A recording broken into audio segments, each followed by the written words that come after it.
செம்மொழி அப்படின்னு சொன்னாலே நம்மளுடைய தாய்மொழி தமிழ் மொழி தான் நமக்கு ஞாபகம் வரும். ஏன்னா முதல்ல செம்மொழின்னு அறிவிக்கப்பட்டது நம்மளுடைய தாய்மொழி தமிழ் தான்.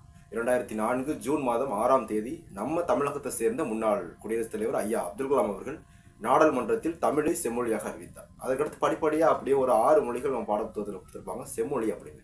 இப்போ 2024 ஒரு 5 மொழிகளை செம்மொழி அப்படின்னு சேர்த்திருக்காங்க. ஆக மொத்தம் 11 மொழிகள் செம்மொழியா இருக்கு. செம்மொழியான மொழிகளையும் செம்மொழி ஆக்கப்பட்ட வருடங்களையும் வரிசையா பார்த்துருப்போம்.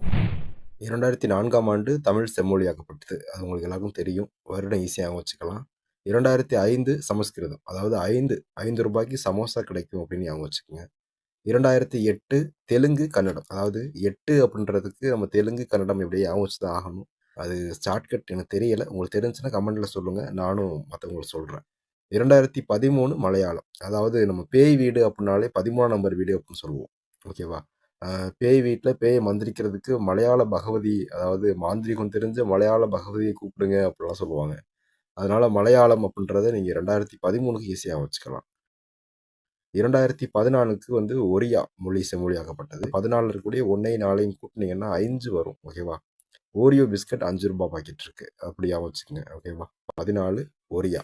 2024 மராத்தி, வங்காளி, அசாமி, பாலி, பிராகிருதம் இந்த 5 மொழிகளும் செம்மொழியாக்கப்பட்டது.